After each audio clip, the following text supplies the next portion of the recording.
Hops and Stocks podcast is presented by 100 Spoke Media Group. We encourage our listeners to drink responsibly. Please note, we are not financial advisors. We do not offer or provide financial advice.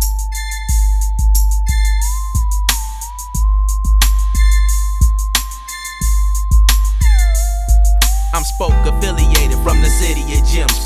Welcome back to the Hops and Stocks podcast, brought to you by 100 Spoke Media Group. This is episode 54. We got our special guest, the Ivy League podcast, featuring Ivy and D Murachi. How y'all fellas doing? What's up, fellas? Hops and Stocks. Appreciate y'all having us come through. Man. Yeah, man. How's everybody doing, man? How's everybody week going? Week's going well. Getting to the grind, that's all. I can dig it. Blast, what's happening, bro? Man, you know, life's good, man. We should have had this like the birthday episode, man, with me, you, and Doug kind of all in the same week. Oh, man. Actual. Next time, season. Man, we do a party, man. It's going to have to be huge. Yeah, Libra season. Birthday was yesterday. I didn't do too much. Grab some food. And happy belated. Appreciate it. Yeah, happy belated birthday, E. Came back to the crib. Just moved in the spot. This is the first episode recording in the new spot. So I need some wall art. Y'all can just see all these white walls behind me. You over there bare. Hey, my man, I don't even got blinds. They just came today. It was like, why don't you just go to Target and just get you some mini blinds? I said, hell no, I'm getting some custom blinds. It was like, what? I was like, man, I'm getting custom made blinds. So they just actually delivered today. I was like, hey, man, huh? We got these blinds at work. They're electronic, man. I'm gonna try to get some in the crib, man. Like you just hit the button. Bzzz. Hey, you think I didn't? Oh, you got those? Yeah. It got the remote control. So when you can put them on schedule too. We'd be like in the middle of the meeting and the joint just go up like, oh. Yeah. If I get them up this weekend by the next podcast, I'll be sitting here playing with the remote. But when I was in Cabo, they had these blinds that I was just like, man, these are just super dope. So ever since I got back, I've been trying to find them, and I was able to find some. And they're a little bit pricey, but like I said, man, you only live once, man. Can't take it with you. Rich people problems, dog. I got manual joints. You know what I'm saying? I twist them joints.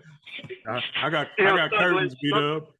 I just do like that, beat up curtains. That's why I'm trying to step my game up, man. Yeah, man, you gotta get some good curtain work, man. Oh yeah, man, curtain work. You just hear that.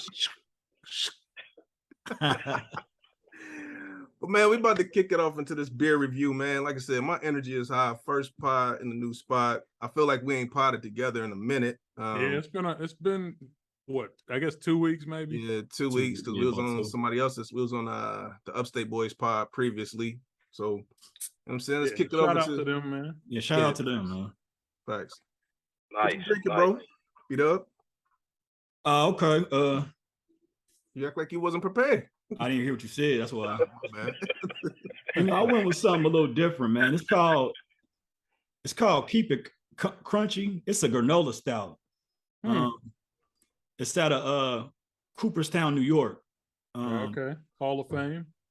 I've had, we've all had different stouts, Imperial, Milkshake, but I don't think I've ever had a granola stout. 6.5 on ABV. Only thing about it is, you see it's dark. Only thing about it is when you drink a stout, man, it's supposed to be high ABV. This is only 6.5. Yeah, that's a little light in the ass, man. Yeah. So I'm already thinking it's sus. And if it's bad, Blast your beer light in the ass, man. It is. That's facts though, man. And if it's I need to check my stats. I might be light over here too. If you gotta have at least a 9 or 10 on the stout, man. This 6.5. This damn near lager. So what is exactly the stout though? What you mean? Hey man. Go ahead, Scoop. Ivy, go ahead. That face you made though, man. Yeah. Is it love? Is it love or not? All love? right. Well, before I get to before I just go in on it, let me tell you what it's supposed to taste like. Cranberry. It must not be good then. Honey, cocoa, pecan, oats, and vanilla. Now I can smell that pecan. I ain't getting much vanilla on it, nor the cranberry. So based on what it say it's supposed to do, Wow.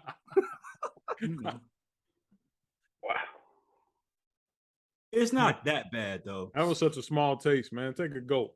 Right, I'm about to say, man, that line ain't moved yet. I got that same glass, so I know where that line is. Hold on. It's time to stop being PC B-Dub and get back Hey, man, to we being gonna the real force him to B-Dub. drink some dirt. It's not, you know what? It's not on the second and third try. It ain't that bad. I just a little disappointed that the ABV ain't higher. I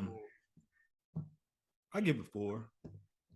For a stout, it's maybe a 4 1/4. I just cracked this joint. You're supposed to let it breathe for a little bit, so it's still kind of cold because it's been in the fridge for like 2 weeks. Yeah. So but What is exactly stout?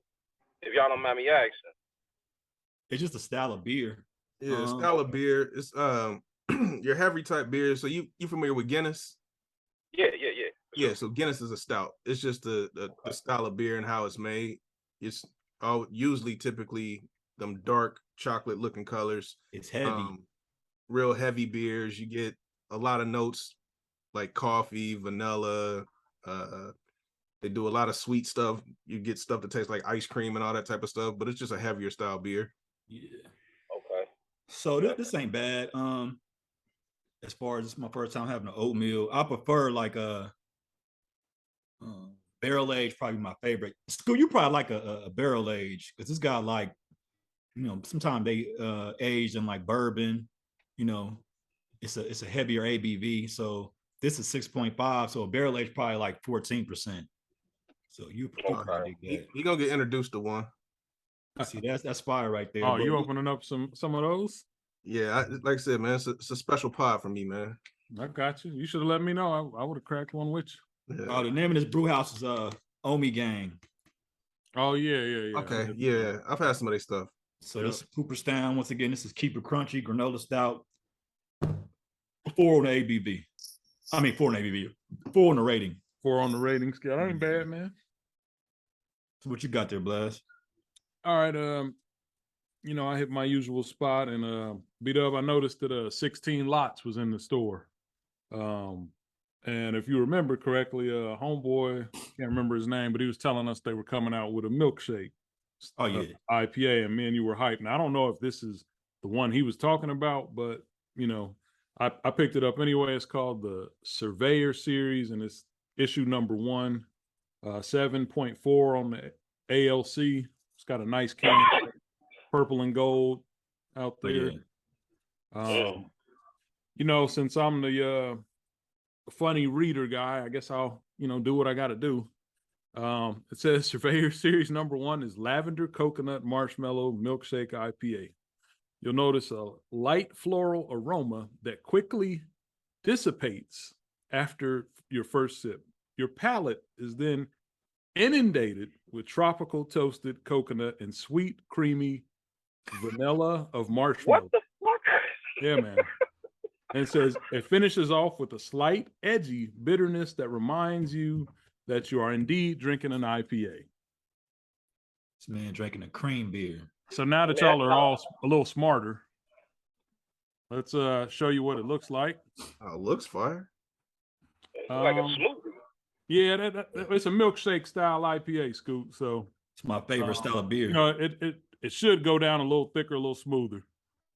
Oh, shout out to the Yankees and Aaron Judge for hitting 62, man. No shout out.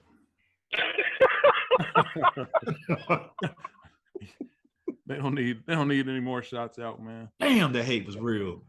Yeah, that was epic hate right there. Man. You have to love that. It's pretty good, man. I do. I mean, they said it had a little bitterness in it, so I taste that, and it kind of threw me back a little bit. But you're definitely getting the the coconut and the marshmallow. I mean, hell, if I know what lavender tastes like, who sits around eating flowers all day? Damn, lavender was a note. Yeah, lavender's supposed to be a note. Maybe that's what's giving it bitterness, man. They have some lavender up in this joint. They never had like lavender tea. Nah, I don't drink no tea. I just had some tea. Yeah, I got sleeping issues, man. So I'll be trying everything. Lavender tea is supposed to help you sleep. Oh, help you snooze. All right. Yeah. Melatonin, man. Yeah, that shit gives me energy, bro. I swear to goodness, if I take it, I'll be up the entire night. Oh wow. If you want some, I got like 3 bottles of it. You can have it. I got a big old jug of them motherfuckers, man. Couple of shots of Bourbon don't put you right out. Man, it like if I fall asleep, I'm still wide awake at, you know what I'm saying, like the early morning. So it doesn't matter. Like falling asleep isn't the problem. It's just staying asleep. Gotcha. All right. Well, try you some Snoop Dogg indica, man. I don't think I can do this beer, man. The bitterness. It's a sink pour. It ain't a sink pour, but I mean it's heavy on the bitter, man. I mean, bitter like hoppy or bitter like probably. I mean, like the last sentence, they want you to know that you are indeed drinking an IPA, and I do know that. I mean, it's not I mean it does give you the milkshake up front, but yeah, you get that bitterness too, man. It's not for me, but I'm gonna grade it based on what they, set out to accomplish, and I think, based on that, it's probably about a 4. If you were asking me personally, I'd probably go more 3.25, 3.5. Got you. All right, man. I'm gonna round out the reviews. What we got there? So we got I went to the back of the cellar. We got a 2019 Bourbon County Stout. It says notes of vanilla, toffee, chocolate, burnt sugar, and dried fruit. So this is a barrel aged by Goose Island. People familiar with Bourbon County knows they drop every year on Black Friday. Pretty popular beer. And I grabbed this one back in 2019. So it's been aging for the past 3 years. Crack this joint real quick. Is that the standard one, E? Yeah, it's just a regular one. Regular, okay. My variants, they not old enough yet for me. I think my oldest variant is 2020. How long you let them sit at a minimum? Usually I buy one and drink one the first year it come out, and then I try to let it get out to 5 years. If I got multiples, then I'll try one every year. Mm-hmm. But usually, like if I only got like 1 or 2, I'll try to drink one and then let one age for 5 years. So you can see this joint, man, look like motor oil, but got that nice little, you know what I'm saying, Vogue line around the top. Let me go in and taste it. Oh, you already know what that joint tastes like. Hey, man. It's fire. It's fire. I forgot the ABV. The ABV is 14.7.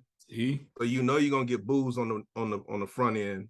But it's not off-putting booze. I know y'all hate the jig taste, but this is like a mellow jig taste. I've had it open since 6 o'clock my time, so about 50 minutes. Okay. Well, I've had it out of the refrigerator. Sitting out. Let me ask you something. Does if you have it sitting out but not open, does it do the same thing in terms of, coming up to temp and bringing out the flavors as if you have it sitting in a glass? I'm gonna say yes, because it still warms up. I can't say yes or no scientifically. Okay. This definitely ain't refrigerator temp. It still actually has a little bit more room to come up a little bit more, but this is probably a couple degrees higher than room temp. I'm sorry, colder than room temp. Yeah, it's getting there. The bottle is still a little bit cold to the touch, but like I said, I've had it sitting out for the past 50 minutes. But I didn't want to open it and be trying to show it on screen and end up spilling that mug somehow, some way. But you get all the notes. You get the vanilla, toffee, heavy on the chocolate. I'm not sure what dried fruit is in here. What is that? 30 a bottle? Nah, those are less than 20 for these. Yeah, about 14 to 18, something like that. Yeah, it's like I want to say you can even get them like 11 or 12, depending on where you go. Okay. But yeah, this is fire. Wow, that's pretty expensive, right?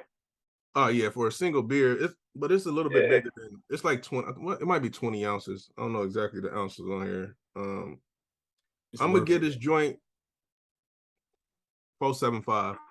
Not gonna give it a 5, but right to revisit. You know what I'm saying? A little bit later in the pod. I still feel like it got some more flavors to come out of it as it warms up a little bit. But right now it's sitting at a 4.75, man, which is, you know what I'm saying, pretty good for, you know what I'm saying, we grade on a 5 mug grading scale. But Bourbon County 2019, that booze is all up in here, man. Like it's warm. That's Chicago, right? Yeah, out of Chicago. Chi-town. We got about 7 weeks to the next. Yeah, man. Yeah. So it's time to hit the store. Beat up. You coming down this way for Bourbon County Day? I can. But we want to welcome our guests once again. Yeah. Welcome to the Ivy League podcast, to the Hops and Stocks podcast. We got Ivy and D. You got to help me with your name, brother. D. Murachi. D. Murachi. Yeah. And I don't know which one of y'all want to kick it off, but you know what I'm saying, tell us what your podcast is about. Go ahead, D. Murachi. You've been kind of quiet. So first of all, I just want to thank you gentlemen for allowing us to come on your podcast. Definitely appreciate you all, and we should definitely do some networking in the future. But our podcast, I met Ivy. We was both putting in the work on this app. POF Meet Me was putting it. So like what we tend to do is spread positivity and like bridge the gap between men and women, because there's a disconnect, and I feel like we're not united as a whole. And so what tends to happen is when we do that, we get backlash from men and women, but we get more so the backlash from women, because we give our honest assessment and being very transparent. So they mistaken our transparency with bashing or degrading or chauvinistic or misogynistic. They mistaken it instead of it being love and caring and building. And that's kind of our message. So we talk about tough topics. Some may view it as controversial, but we see it as it being a harsh reality. If the scoreboard says we're down 50 points, we can't say, oh, you guys are down 50 points. You know what I mean? We have to do better. No, you got to step it up and say, you know what? We down 50 points. Y'all need to get y'all act together. You know what I mean? Put more pressure on that player. Stop being lazy. Get up. Hustle. That's what we got to do. I'm going to transfer it to my co-host, Ivy. I'm going to say that the mission more so is to get our culture again to promote unity. I think we need a lot of unity right now. I think it's good for our economics. I think it'd be good for us building. I think it's good for the network. And I think we can see a lot of advancements in our culture. So with us starting the Ivy League, it's a conjunction of both of our names, but it's also, I guess you can look at it like a double entendre with like Ivy League schooling. So we just trying to kind of school, teach, and bring change to the most part to the way we view each other in our culture, man.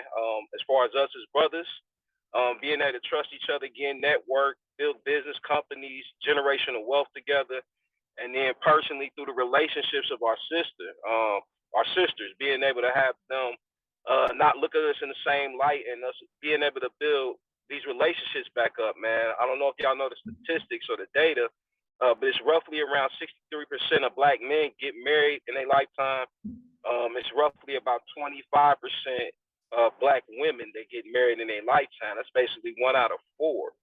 So it's something that's going wrong in our dating dynamic. You know what I mean? Definitely, that's the easiest thing we could show as far as men and women. As far as just the men go on our terms, I mean, we can look at our homicide rates in any urban city you want to think about, and you can see the disconnect clear as day. You know what I mean? So we just trying to bring a different change to that, man. We trying to bring awareness to that. I think if we can be aware of a problem first, then you know you got a problem to fix. So fixing it'll be the second step. So we just doing the awareness part right now. And that's the gist of what we do over in the Ivy League, fellas. You know, that's it. So you said that y'all linked up through an app. Are y'all in the same location city-wise, or y'all coast to coast? How y'all make things work? Nah, he's in Boston. I'm currently in Atlanta. It was actually a dating app, and they got live streaming on there. So it's similar to going live on Instagram. Mm-hmm. So depending on whose live you're in, if I was in, say, a female's live, she might know me and D Murachi. So as I'm in this female live chopping it, he can be in the comments or he can be in the box. The same way somebody, like when I came on you guys' show on Instagram and I was invited up into the box. Now either I can stay in the comment section or I can be invited up into the box, which is in control of whoever the host is. So it's very similar to how it's ran on the gram. And so we met over that. I was in there giving the business to some chick, man. You know, but I was keeping it real though. She ain't like what I was saying. but the homie, my co-host, seen I was keeping it real. Threw a couple compliments out there, some salutes, and we've been networking ever since, man. Just trying to build. You know what I'm saying? What was that topic, Scoop? You said what? What was the topic that led y'all to link up? Oh, I can't remember. You remember D Murachi? I don't remember the particular topic, but the thing is the particular individual, they were being told about themselves and how they was conducted. And so then you had Ivy, he was letting her know, like, honestly, like, nah, how you're conducting yourself isn't right. But see, what tends to happen is when you try to hold, and this may sound crazy, but when you try to hold women accountable, they don't want to be held accountable. They feel like everything they do is right. When we're here to sit here and say, like, nah, if we want things to get better, we have to identify the mistakes that we're making as men and women. And I feel like as men, we got to take that leadership role and identify those mistakes from both men and women. So that's what was going on, because you have a lot of people, they come in there and they say, oh, you're beautiful. Oh, I can buy you this, I can buy you that, I'll treat you right. But they only doing that because they want sex out of her. Facts. Or they want to use her. But we're sitting here and we're saying, nah, what they're telling you is nonsense. They only want to have sex from you. What do you mean they only want to have sex from us? Like, he really likes me. No. And then you're going to be the same one that's going to be complaining on Facebook, talking about your baby daddy and how he ain't this. Mm-hmm. You know what I mean? We got a lot of good men like myself and Ivy and like you brothers out here. I don't know if you guys are single, you guys have kids or whatever, but for myself, I don't have any kids. But it's like I'm a productive brother. I go to work every day, pay my bills, do what I have to do to provide as a man and take my responsibilities. But when a lot of women, they overlook that and they want to go in a negative direction instead of looking in a productive, hardworking man's direction. And it's not right. And I feel like for years we've heard the woman's story through talk shows, through movies, where we're basically just bashing men. We're incarcerated, we're DL, we ain't this, we ain't that. now we got a platform to where we can tell our side of the story. I can And, dig it. and I don't really look at it like, it's really our side of the story. I understand some of the things that has happened, man, from history, 50s, 60s. I understand how the feminist movement came about. I understand what government assistance does to struggling Black families, man. So I don't blame some of the sisters. I don't blame some of these young brothers for kind of the outcome being what it is. But once you become a man, you put away your boyish ways. Once you become a woman, you put away your girlish ways. I think once we hit that adult stage, probably around 25 to 30, you know what you're doing. You know what you're doing. And to not hold yourself accountable, to continuously bump your head on a wall, points more towards insanity. You know what I'm saying? Yeah. So with that being the case, I just think that a lot of people just rather, and I hate to say this, I think a lot of people rather keep bumping their head on the wall than to really do what it takes to change the situation and circumstances, man. Unfortunately, man, Goes to your point about accountability. You say what? That goes to y'all's point about accountability, man. If you choose to, kind of, for lack of a better term, remain ignorant to doing something different, you just are going to keep getting the same result. Right. So you can't complain about that, right? If you're not doing anything to change it, you shouldn't hear any complaint. I know me, my daughter used to go at it all the time. It's just like our generations aren't that far apart, but from the way I was raised and the way, and it's funny because me and her mom raised her, but her environment is so different now. It's like we grew up in a whole different, our values is different because we learned from an older generation, like the 50s, the 60s, the way they were taught then and how we were taught is so much different now. Like we went outside, we did traditional kid things, right? Respect your elders. Now it's like the more disrespectful you get, like the more popular you are, the more outlandish things you say or do, it's like that's celebrated more than being respectful. Right. So I believe social media has a huge influence on that, though. I was about to ask that question. Ask the question. I was going to ask, I'm like, what role do y'all think social media plays in relationship dynamics today? In the relationship dynamics, it's huge, man. I think it's a worse scenario for the females than it is for us guys. Because for prime example, if you're a female that has a nice body and a decent look about you, you're going to get a lot more attention on social media than you probably get in real life. So it kind of creates an illusional world of a woman feeling like she has a lot of solid options, even though she really doesn't. This is just, it's social media.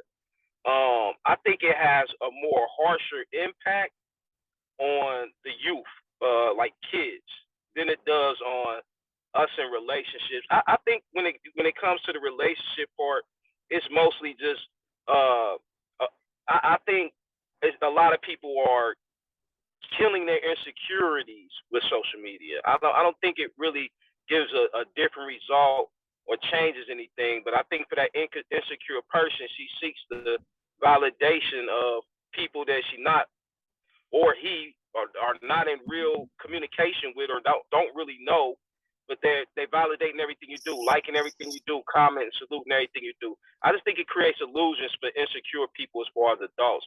But as far as these kids, like when Dogg was explaining, his daughter, they're growing up with that mentality. Like when we were growing up in the 90s, we knew, like, okay, the difference between real life and what NWA is talking about on the album.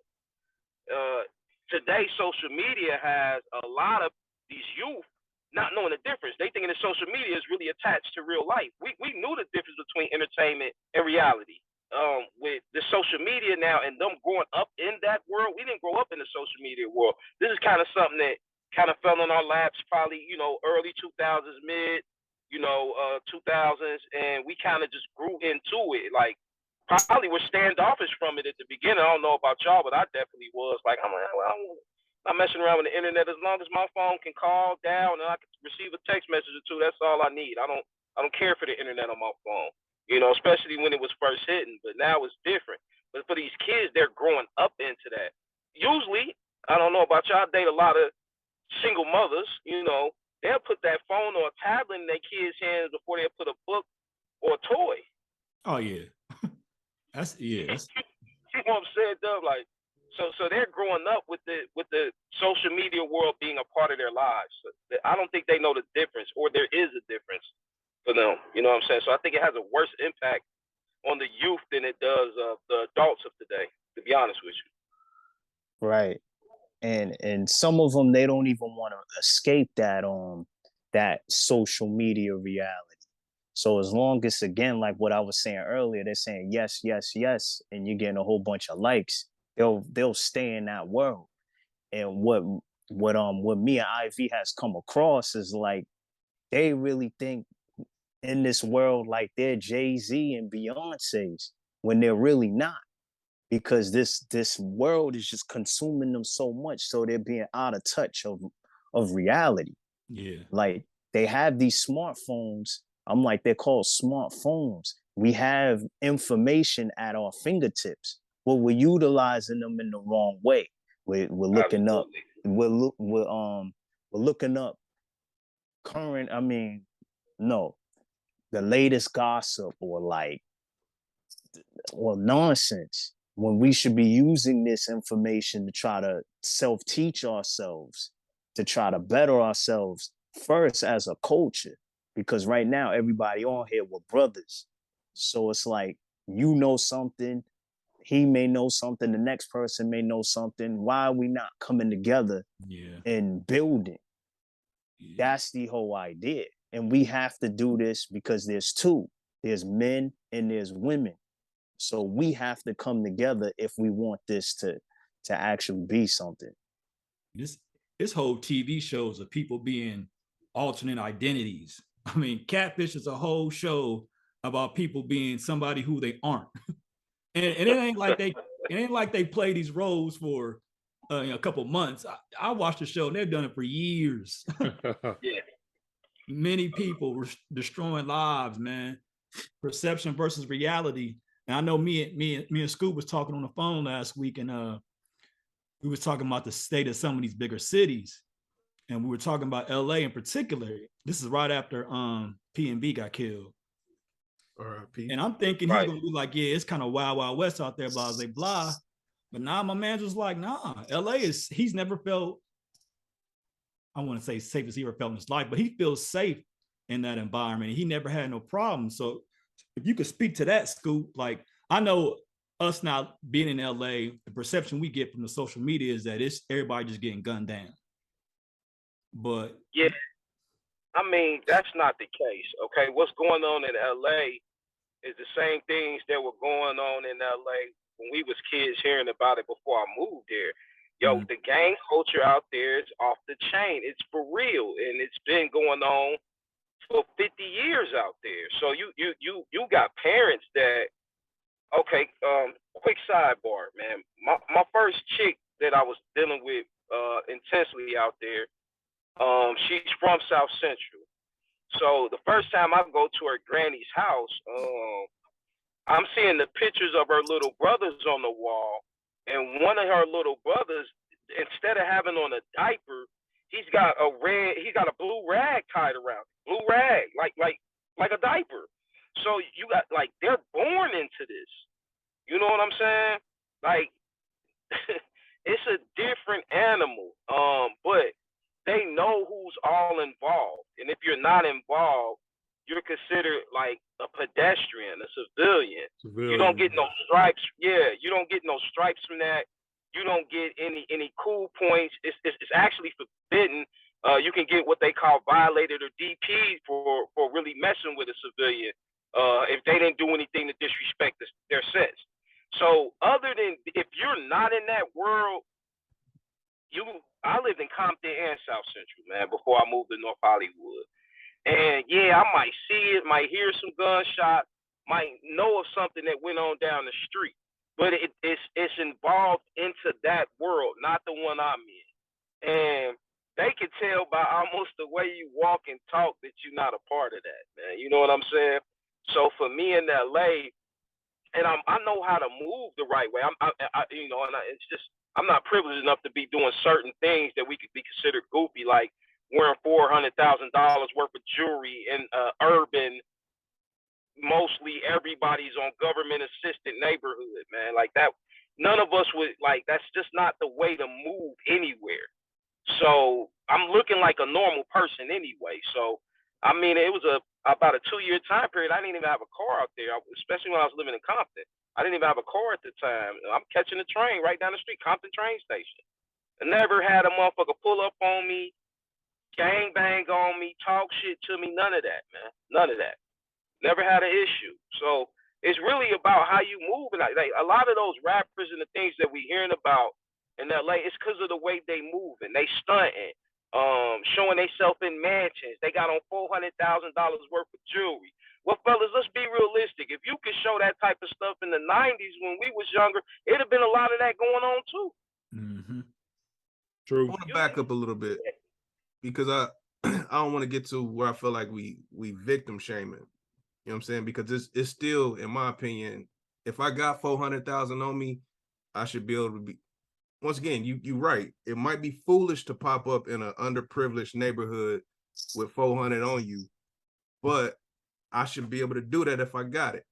You know what I'm saying? That's a systemic issue amongst Black people where you want to take it because I got it. It's too many people putting the blame on him. I mean, you know, obviously, like we've all said, it probably wasn't a smart move, but I mean, damn. Like, can we blame the cats who was robbing and shit? Right. It was a shameless killing, but why would you flaunt that in front of somebody who's starving? I get that. I guess it's just not a question you got to ask with white people. Like, why is the white person driving his Bentley? You know, the white people do whatever they want, and it's like we, as soon as we wear something flashy, we getting shamed and shot up. You know what I'm saying? It's just crazy that, you know, you can look at a situation, you know, based on two different cultures and look at it two different ways. I'm like, you know, one culture flaunts their richness all up and down, all they want, and, you know, has no problem. Right. And you got another culture where, you know, you wear a chain or two and your life is in jeopardy. I don't think I woke up that morning. Hold on. I don't think PNB woke up that morning and said, yo, I'm gonna go get chicken and waffles and show these poor MFs, you know what I'm saying, that I got it. I don't think he did that. I don't think that was his intention. So I don't think he was stunting. I don't think he was flying. He got it. And he not from what I know of the dude, and I don't know, obviously I don't know him personally, like he not a street cat. He not a hood cat. Like his music. He is. He was? He definitely is. I didn't know he was. I thought he was an R&B singer, man. Now you're a rapper. I mean, but he do more of that R&B-ish type stuff. But what you didn't see is he be on live talking shit like, no matter where I be at, I never get robbed. They ain't never gonna. They tried. They ain't never gonna have. See, he was that type of baiting guy. Yeah, so he invited that energy. Yeah, if you. Oh, absolutely. Okay. Absolutely. I stand corrected. Yeah. And I'm not sure on what. V. Murachi, do you remember the charges that he caught prior in Philadelphia before he blew up as a rapper? I know he had drug possession, robbery. He had these type of things. So it's like, yo, you should know how to conduct yourself because you were a robber. And if you're a robber, you know what I mean? You just set yourself up to be a victim. Yeah, if you know what you're looking for. You know. Now, I didn't know he was out there like that. Yeah, he said that. But like, I still agree with y'all. It's not an excuse. Our culture has to do better. We got, like, I agree with you, Blast. I do understand what you're saying when you like, yo, the white people don't got to worry about this in their communities and stuff like that. That's true. But the white people aren't flossing around broke white people. They're not going to the trailer parks to do their stunting. They're doing their stunting in Beverly Hills and Hollywood, bro. And as a black man, I'm not saying that that's not ignorant and a very bad sickness in our culture that black men want to kill and take from other black men. It definitely is. But until change comes about, we know that's what it is. So you have to be smart enough to move knowing what our environments are. Is it right? No. But you can't walk around with a stake on your neck around somebody who ain't ate in a month. It doesn't make sense. Like I said, white people are not going to trailer parks to show off their money. They doing it where other people got money. And what's more disturbing is not the fact that it's a shame that that young man got killed. Because we're seeing it way too often now. But the fact that he was killed and his father was involved with it. A 17-year-old ruined his life and his father was the getaway driver. And I think his wife was involved in it too. Yeah, it was three people or whatever. So it's generational. Like I explained to you, that's the gang culture out there too. It is just, my girl's mother was still gangbanging actively at 45 at the time. I think I was like 26, 27. She was actively a gangbanger at 45 years old, bro. Yeah, that's it's crazy. A different ball game out there in that world. And it's like, how do you change that? How do you because to them it's like that's family. You can't change that gang mentality culture and just tell them to stop, because to them it's not as bad as we perceive it to be, because they grew up in it, living it. It's like they know it's to them. And I mean that's they don't have an outlet. That's what it really is. They know it's bullshit. You know what I'm saying? At the end of the day, they know, but they don't have any other outlets out there, and it's expensive to live in LA, man. You know what I'm saying? And they just they have plenty of resources and outlets there. They just don't know how to utilize them. And that gang culture has such a stronghold on the urban, huge city of Los Angeles, man, that they just rather dwell in that. We came from Dayton, y'all. It's a lot of D-boys and robbery boys where we came from, and guys that just look at it like they feel like there's no other way but the streets. That mentality exists in every urban city, man. If you got a lot of black folks, you're going to have a lot of black folks that just don't know they have other options, man, or just too lazy to utilize them. You know what I'm saying? Whatever the case is, we know we have issues networking, uniting, and with our economics, man, for sure. And those are the things that we try to make people aware of, man, I promise you. And it doesn't work. They rather make an excuse or look at you as somebody who's a vibe killer. Yeah. You know and I just want to piggyback off of what Ivy and what you guys were saying as well. Like we covered this as far as the P&B Rock situation. And like when we looked up history, he grew up in a single mother household. And I feel like that's huge. Because this is the thing. I'll say about maybe, I think it's like 83% of people that grow up in single family households, their chances of them having behavioral problems is heightened. So with that being said, that single mother dynamic isn't working. And then we gotta also put into account as well. I looked up this information. The fathers, and this is for black men, when they're in the children's lives, are the most active when they're in their children's lives. So those are the ones that they're going to the student parent teacher conference meetings. They're going to the sports practices, the sports games. Yep. They're doing a lot of the activities that you would do with the children. So I feel like the fathers are very important in the homes. So men, we need to be in our children's lives because it will be more beneficial towards them in the future. And when they're not in the home, there's a lot of behavioral and a lot of problems that come about. Yeah. But see, there's a system in place that basically prevents a lot of men from being in the home. The welfare system, if a man is in the house, the woman will not qualify for welfare assistance. Yeah. She'll lose her benefits. For benefits. Right. If you have two incomes and both of those incomes aren't providing enough, and you have an opportunity to get on welfare, the government's not saying, hey, we're going to take both of y'all incomes and we're going to supplement to get you up to a decent standard of living.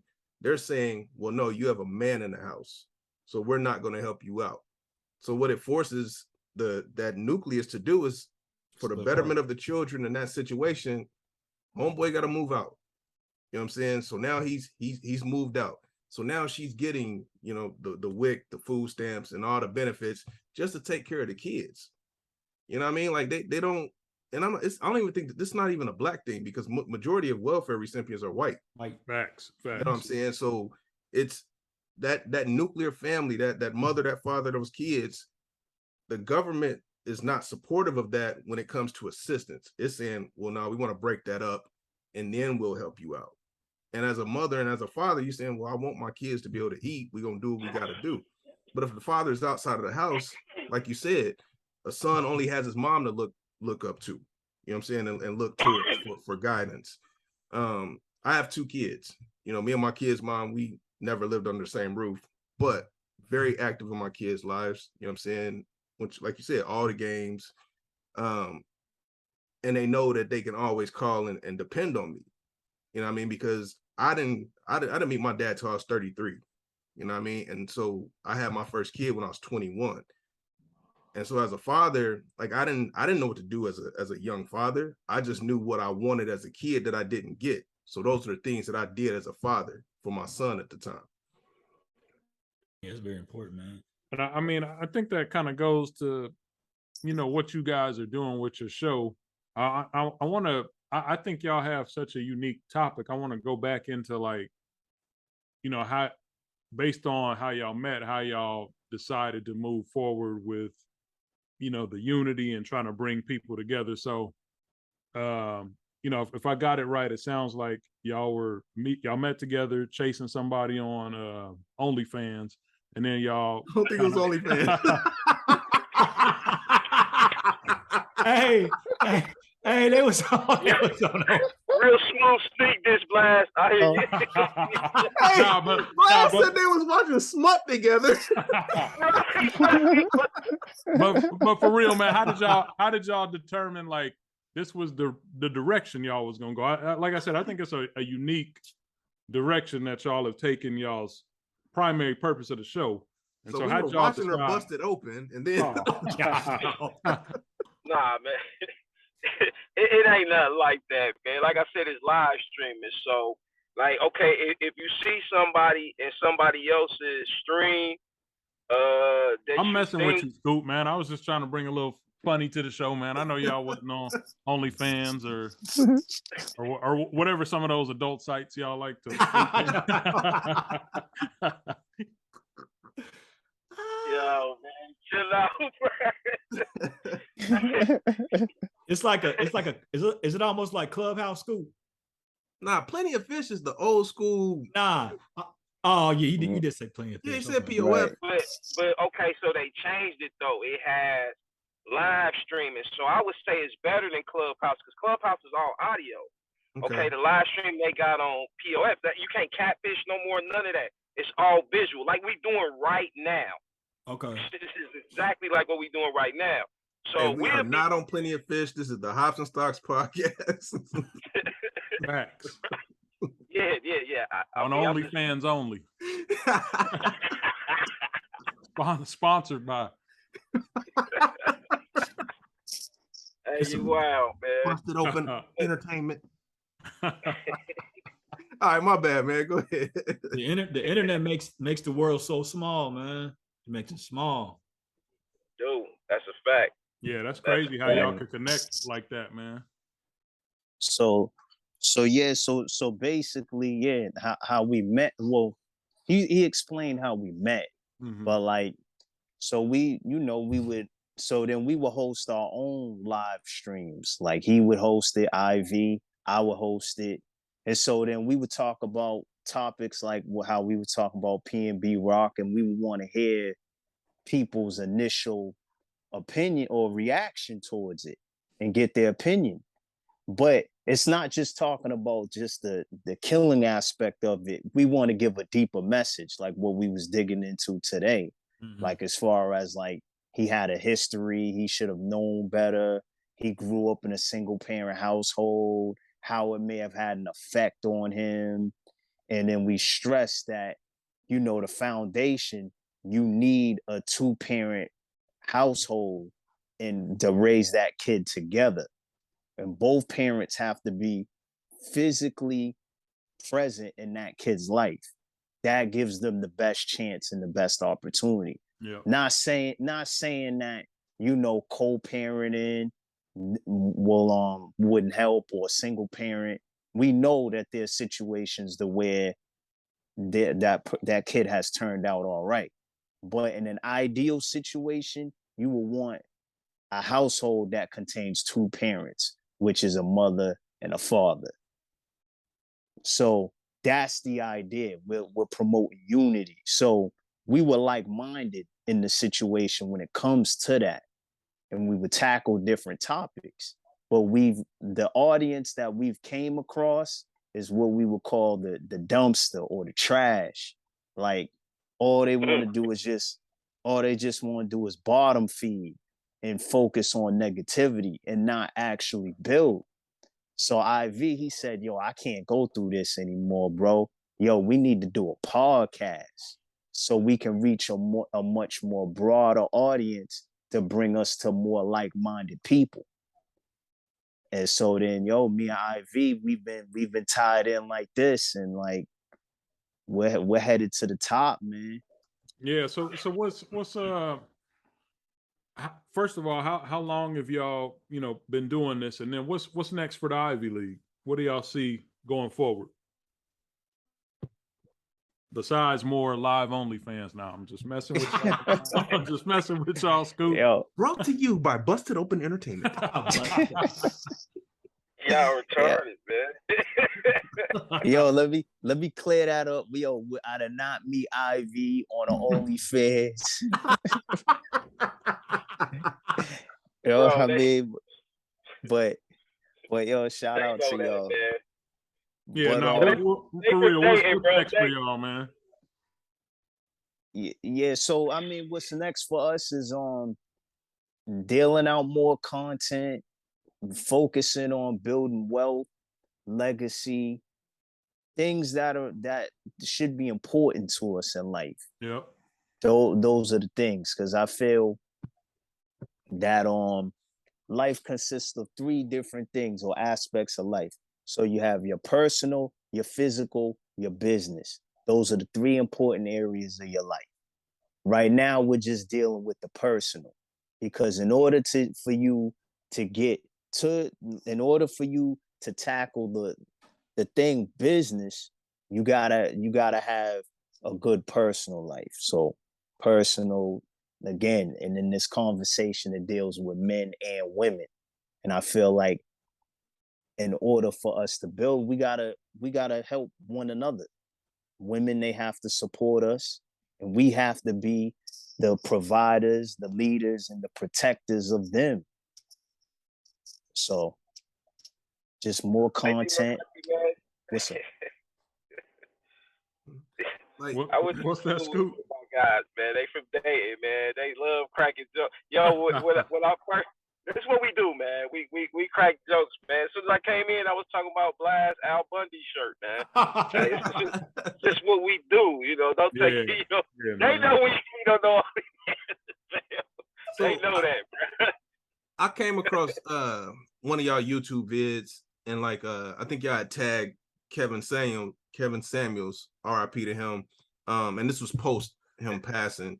So is that like somebody y'all try to pattern y'all content after or inspired by? Do y'all draw inspiration from? Because like he was controversial, and when you go back and you listen to a lot of his stuff, he was speaking a lot of facts, but a lot of times it was a hard pill to swallow. Because it came across, like you said, and early on in the podcast, you were saying, hey, it comes across as women bashing, or you know what I'm saying, chauvinistic? Is that somebody that y'all try to pattern yourselves after? Man, Well, I mean, absolutely not, man. Absolutely not. And I definitely loved his content, man. Some of it, I don't agree with every idea that he pitched, but I mean, social media to me labels anything honest as being controversial. One thing about it, people can say it's controversy all they want to. I ain't never heard nobody say he was wrong about anything. Do we aspire to be that? Nah, I think we got a whole different mission, and I think what he was on was a whole different thing. I think he was more so with like relationship coaching, more than anything. But nah, it's no similarity for real. But I definitely think that guy was pretty dope with what he did. I liked a lot of the things that he did. I ain't see him as controversial at all, man. Like, how can you call somebody controversial because they tell a chick and this the biggest show he had, right? Was that you were average at best, but nobody was peeping the fact that he's doing a show. He's running a business at this time, and he's got a certain agenda and questions and topics he wanted to go about. She called into his show wanting some, and basically pushed him forward.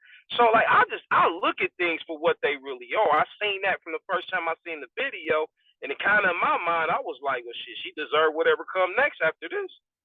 You know what I'm saying? So we can call it controversial all we want to. Nah, I just think dude was he was spilling a lot of truth. And I think we get a lot of the things that we getting because we spill a lot of truth. And when you don't want to be accountable, the first thing you do is make an excuse. Or grab onto a stronghold you can use as an excuse. You know what I'm saying? It's funny because when he first got on YouTube and started posting content, he was nothing like that. Like he would review clothing, fashion, and cologne. When you start, yeah, that's I started watching him way before he did that because he's into cologne, and I collect cologne. But he counseled guys too on dating too. Like he was giving dating advice to guys first before he did with girls.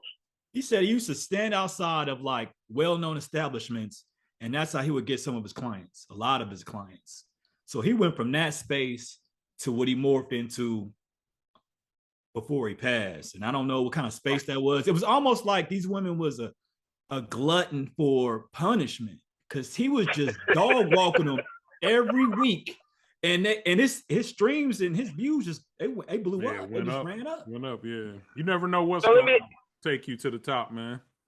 Hold on, let me ask y'all a question. Do y'all honestly think that he was planning to do that, or were these women setting it up to get done that way? Were they calling in expecting and really unrealistic with what they were trying to do dating wise? And set themselves up. They know where they was calling now. You know what I'm saying? I don't think he set out for that. But once they start throwing the alley-oop, he's like, all right, man, I got to dunk one of these. Yeah, and he dunked one and everybody went crazy. He's like, oh, here it is. Yeah, it's an easy win. And that's with anything, man. When you see that you don't got to create the content, somebody just handing you the content on the silver platter, I'm taking it. Yeah, I mean, to be Dub's point, he might not even like doing that, man. But once something starts making you money, man, it's kind of like, all right, well, do I go back to cologne and not money? After this episode, if people expect Hops and Stocks to have an OnlyFans page, hey, Hops and Stocks can have an OnlyFans page. Yeah, I mean, real talk, the Ivy League is gonna have to be on. Hey, we didn't talk that up so much. Y'all got to do it now. You know what I'm saying? Subscribe, man. Patreon and OnlyFans. Yeah, I'm like some content. Hey, y'all need to up all the ratings on y'all beer. Y'all smack right now. Y'all know that, right? So everybody said they had a 3.25. Boost that up a point. You know what I'm saying? I'm just like, you hey, over there drinking on something. You said 4.75. Well, that's about a whole bourbon shot you took right now. You know what I'm saying? Real talk. Like, if y'all ever peeped any episodes, man, with stouts, we always reserve the right to go back and revisit. So this mug it's empty right now, but it's at like the perfect temp. Look at that gold, man. Like, look at it. That mug coat the glass. This is a 5. I can dig it. I want to go up on this, but at 6.5%, I can't do it. Like it's missing too much. It ain't got the punch. Yeah, I liked mine better as it went along, man. The bitterness kind of wore off. So, I think I gave it a 4. On my personal rating, I probably give it about a 3.75. I hate the 3.75. Damn. And that's on second review? Well, it was a 3.25 out the gate. So the 3.75 is our controversial rating because the 3.75 is borderline trash, borderline good. So it's like it's either good or it ain't. I mean, 3.75 is close to average at best, basically. Man. Yeah, well, I mean, man, Scoop, we done what, 54 shows? Yeah. You thinking like 4 beers a show? That's like almost 200 brews. Everything ain't gonna be an A or a B. So somebody got So you get more bad than good? I would say we probably have more fours and aboves than I ain't gonna lie. We do pretty good picking beers, but sometimes as a collective, we a bomb a show where it's just all duds. Yeah, because I mean, you can get tricked, man. Like some will say it'll have all these different flavors, and you're like, oh, this about to be great. And then you crack it, and it's like, man, this is horrible. We've done so many beers that when you go into the little jig stores, you look at a beer, you can look on the back, and you can kind of tell if it's gonna be good or not. I mean, a beer that got cranberries in it, it's probably gonna be trouble. Yeah, you shouldn't even pick that up, B-Dub, once you saw that. I know, but they tried to make a beer with craisins for you. The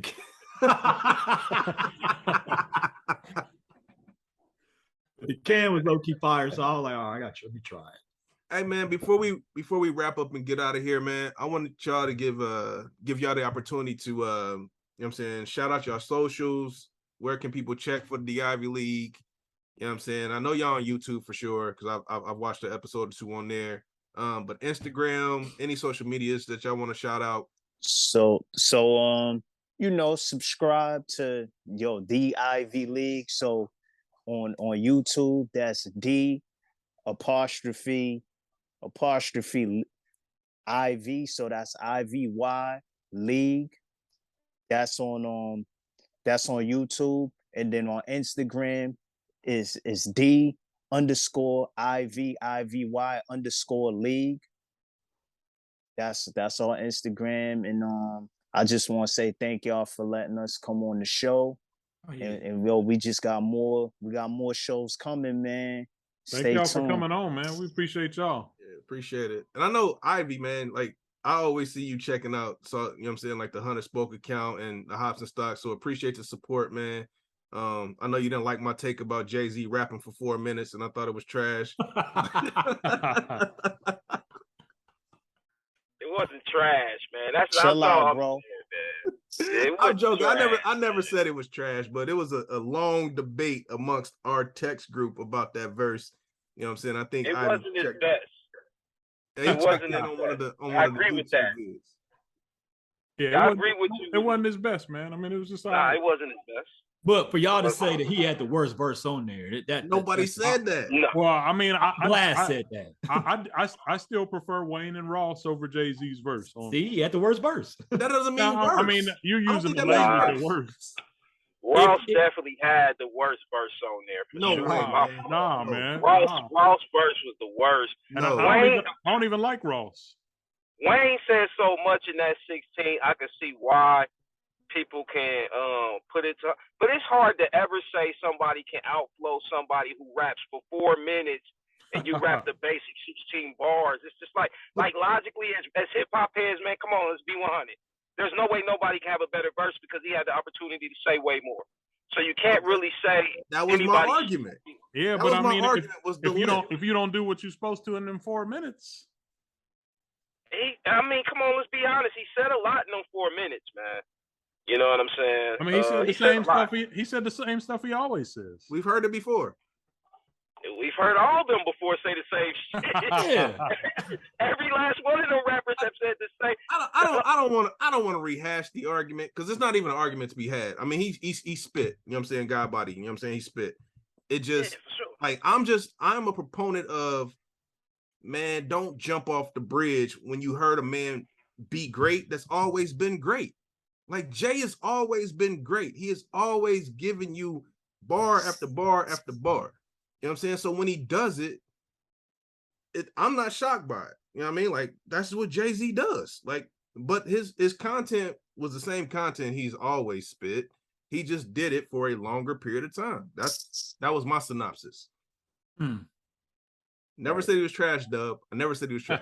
Well, Blast low, some type of Blast low-key said it. He said he had the worst verse. Man, I did not. I never said he had the worst verse. I just said I like the other two guys better on that particular song. I mean, if he's not one or two, he has the worst, right? If he's No, third, no, hold on. If there's three people and he's third, he has the worst verse. Right? Nah, worse is a word you're putting in there. He had the third best verse. it's only 3 verses.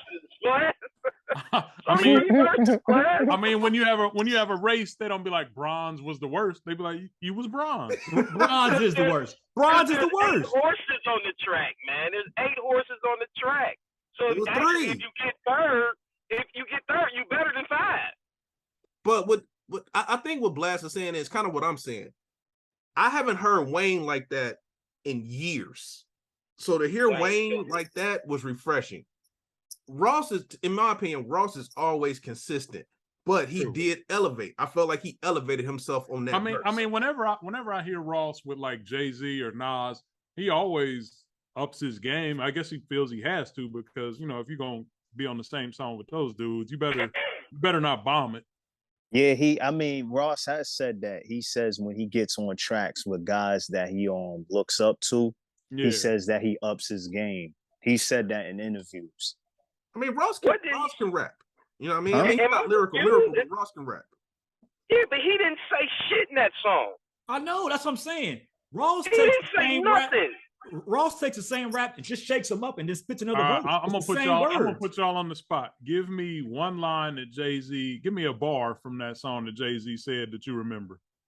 I haven't listened to him in a long time. Oh, see. Oh, I can give you a few bars from there, man. I'm waiting. I can't remember none of the raps that I've ever written. You know what I'm saying? Not facts. That's not factual. Yeah, I mean, you got two guys here who are telling me that Jay spit and they can't recall one line. Yo, IV, go ahead, bro. You said you got a line. Man, he said he had a few. Recite that Wayne. I don't have to. I'm not going as hard. Okay, you did. I'm not going as hard as you guys are for Jay-Z. I'm not stumping out here. I'm not grandstanding on him. I'm just saying. Clearly. I ain't making no excuses, but I'm smoking a white blunt weed can, man. All right, well, that's Scoot. That's a perfect transition. No. Hold on. Before we get off of it, if I told you to give me the first 2 bars of "Fuck the Police," you could give it to me right now. I mean, I can give you a lot of Jay-Z bars. Fuck the police. But what I'm saying is, if it was memorable and you internalized it because it was just that damn dope, all the songs that you absolutely love, beat up. I can tell you, give me any Scarface song because you love that dude. You can do it. That's because I listen to that shit every single day. I listen to Face. But I'm saying though, "Fuck the Police" is a great song. We're talking about a great verse on a good song. But what I'm saying is, when you saying something is great, when it's greatness, you remember it, right? I don't remember everything that's great. No, I don't. I don't remember everything that's great. I don't remember every great verse. I don't. I mean, I think that's biased. In my opinion, it's not great. If I sat here and said, "Tell me how," I can't think of just a Nas. Okay, "Life's a Bitch." Tell me how AZ's verse starts. That is a historical hip hop classic verse. You can tell it to me. That's biasness, though, man. We had a lot more time in our life to listen to music back then than we do now. So the memory it comes from repetition. We listen to it a lot, so we know it. And God did. I don't get a chance to listen to that shit every day because you don't love it. Man, I'm not making time for music like that no more in my life. Not like that. You know what I'm saying? Hey, my guy Mariachi would say y'all are not being held accountable for not being able to recall one bar of this great verse. Tell him, Mariachi, man. Like, yo, name a bar. Yo, IV, go ahead, man. Give him one. I mean, I remember God did. I can't even remember nothing Jay-Z said. Y'all remember the Khaled ad-lib before y'all remember the bar. Man, yeah. See, and that's what I'm talking about. Yeah. See how y'all low-key shitting on him? That's what pissed me off right there. No, y'all did this. I made three millionaires. Me, Ye, and Reed.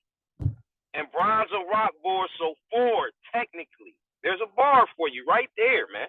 It took you 30 minutes to come up with that bar. And that was not Oh, fair. so now it's about how long it took me, man. I told you I was off a White Runts weed pen, man.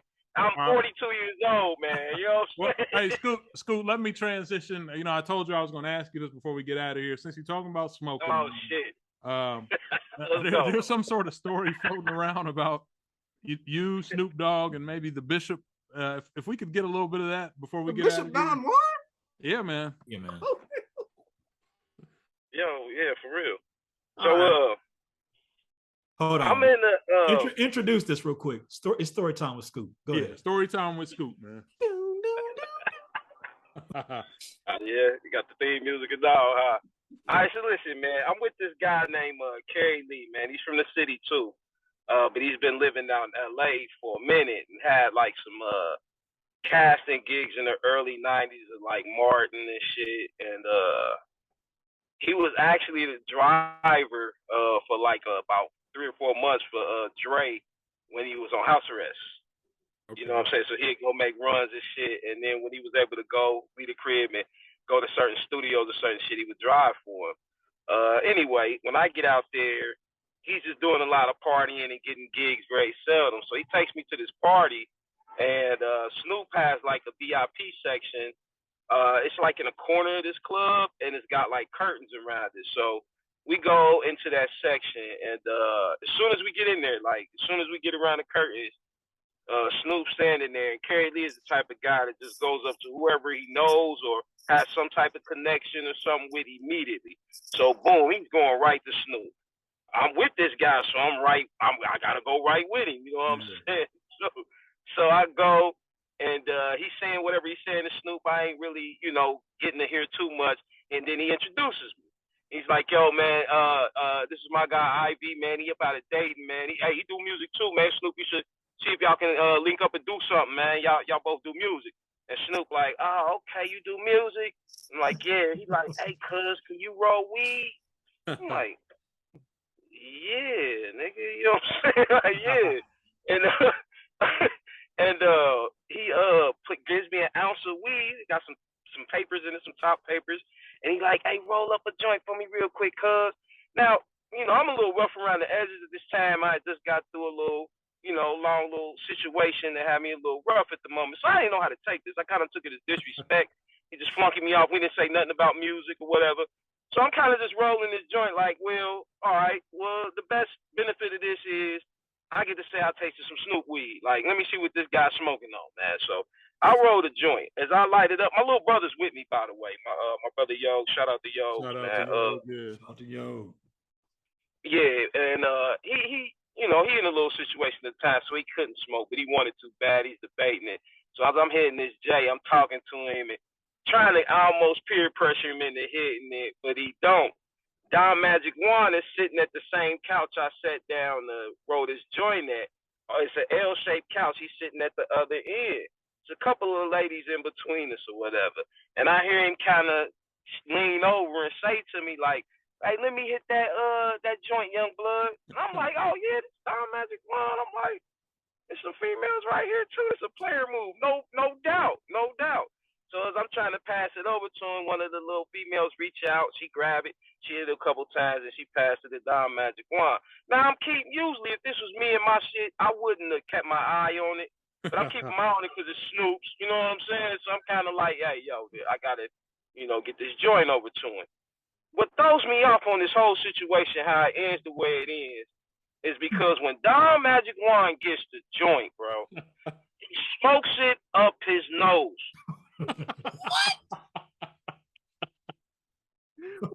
like in his nose? I've never seen nothing like this before this situation, and I've never seen nothing like this after this situation. So he takes the joint, bro.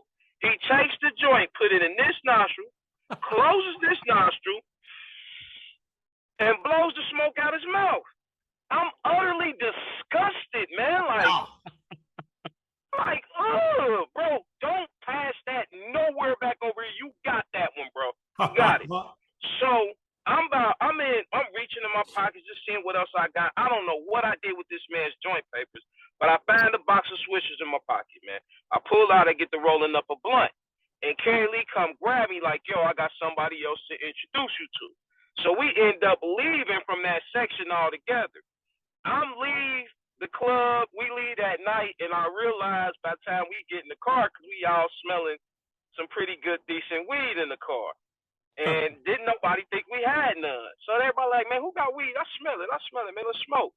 And I'm with Carrie Lee, the actor Darius Love that played Mondo and Jakey Promoters and my brother. And I just happened to reach in my pocket like, damn, where I get this weed from? And I remember I never gave Snoop back his shit. So I stole a whole ounce from him. Like, you know what I'm saying? Ultimately, by the end of the night, man, and we smoked the shit out of that, boy. I ain't gonna lie. Yeah, so I ended up stealing an ounce from Snoop the first time I met him, man. And it was Dog Magic Juan's fault for doing that bullshit, bro. Hey, man, the title of this episode is I Stole Snoop's Weed. Booger weed. Right. Hey, this mug is going to do numbers just off the title. Hey, that's it. Hey, them pure facts, though, man. That was a crazy night. Hey, and on the sidebar, I forgot to mention this when I was telling you this first time. Yo, Suge was in the same club, bro. Word. We seen Suge when we was walking out. I'm like, yo, this is different. it's not what I thought it was. You know what I'm saying? Yeah. And they was beefing at the time, wasn't they?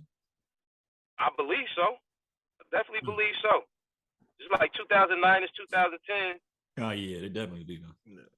And there you have story time with Scoop, man. Story time, yeah, man. Hey, once again, we want to thank the Ivy League podcast for, you know what I'm saying, joining us. Like I said, y'all shout out your socials. We want anybody that supports us, check those guys out. You know what I mean? The Ivy League on YouTube, Instagram.